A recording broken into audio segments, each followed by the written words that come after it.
Kia ora. My name is Julia Rose. I'm the Partnerships Manager at the Christchurch Foundation. As part of the work we're doing with our Women's Fund, I have the privilege of chatting to some of our city's strong female leaders, as we're particularly interested in highlighting the mahi of these incredible women as they do their part to steer us through the COVID-19 crisis. So today I'm sharing my conversation with Abby Suszko. Thank you for joining me, Abby. Kia ora, Julia. Tēnā koe. It's great to talk to you.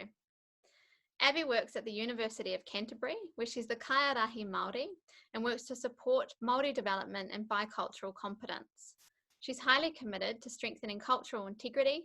She speaks te reo, understands tikanga Māori and state law. She also has a doctorate in Māori studies and law, as well as being a barrister and solicitor of the High Court of New Zealand. So it's no wonder she's also the board chair for Aviva, which many of you will know aims to create a society free from family violence and sexual harm. And that's part of the reason why I wanted to talk to her today. So Abby, I wanted to start by asking you about Aviva's role in supporting families during this crisis. Has violence increased during COVID? And what more can be done to support these families as they struggle through something as unprecedented as a lockdown? Well, kia ora, Julia. Ānei taku mihi kia koutou katoa kua mātakitaki mai. So my acknowledgements to everyone watching today. So Aviva has continued throughout the lockdown to support our community and clients. We've continued to provide our services, although in somewhat of a new way, with many of them being online. So we've maintained our hotline for both family violence and sexual violence. We've had staff putting together packs of supplies for whanau, including school supplies for students. We've helped people move by finding accommodation and talking and arranging with lawyers. We've had our social workers talking on the phone to men who are about to use violence and helping them work through that so that they choose another path. We've been supporting community members to have no interest loans for those survival equipment that they need.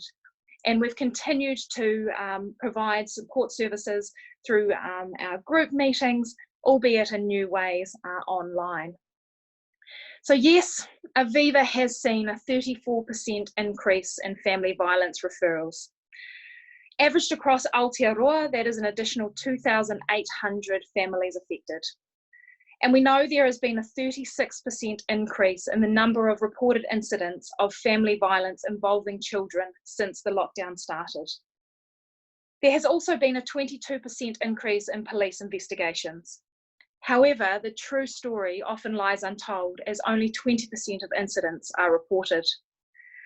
Unfortunately, it is a trend that these incidents will continue to climb for some time after lockdown. We are also predicting a rise in the reporting of sexual violence, as this was what was evidenced following the earthquakes. We know stresses are going to increase for whanau as we head towards the economic uncertainty of COVID-19, with increased unemployment and the ongoing negative impacts on mental well-being. So what more can be done to support these families? Well, it has often been said during lockdown that we are all in the same boat. But I like to describe our situation as akin to being in the same storm. We find ourselves on many different boats. There is a growing realization that there are inequalities across these waka, and some are taking on water and will need ongoing support. Careful yet strong supports such as counsellors or life coaches to be set up to manage the demand. And there needs to be the recognition that this demand can often shift from one waka to another. Well, I knew that family violence would have increased as it does during times of pressure, and especially economic pressure, but increasing by more than a third is truly shocking. So we need to be thinking about what we can do to reduce that. What signs should our followers be looking for that things are not okay, and how could they help without putting people at further risk? Well, Julia, whilst isolation has been placed upon us forcibly recently, some people will retreat to a remote spot. They will hide, will not engage for fear of being recognised as being abused. So it's important that people watch out for that, for their loved ones, their whanau and friends. And yes, while people may retreat, in the same vein, you may find that some become more clingy, especially children, if they think they can find someone to trust.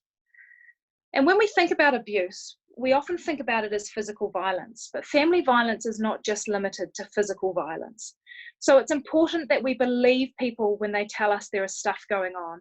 We need to be supportive, listen patiently, and respect their feelings and decisions. But if your gut says that there is a concern, then act on it. Call the police, call our hotline, tell a trusted person. Be prepared to make a safety plan. And if your loved one decides to stay, don't criticise them for it. It's important that they still feel comfortable talking to you about it.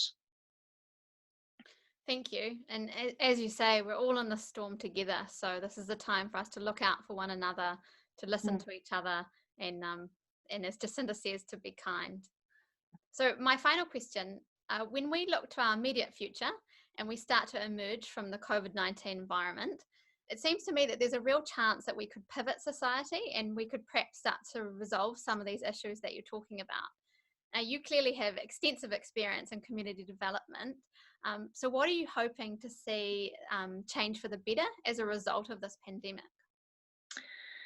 Well, Ōtautahi, we've had our earthquakes, the East has had flooding, we've had the mosque terrorist attacks, and now COVID-19.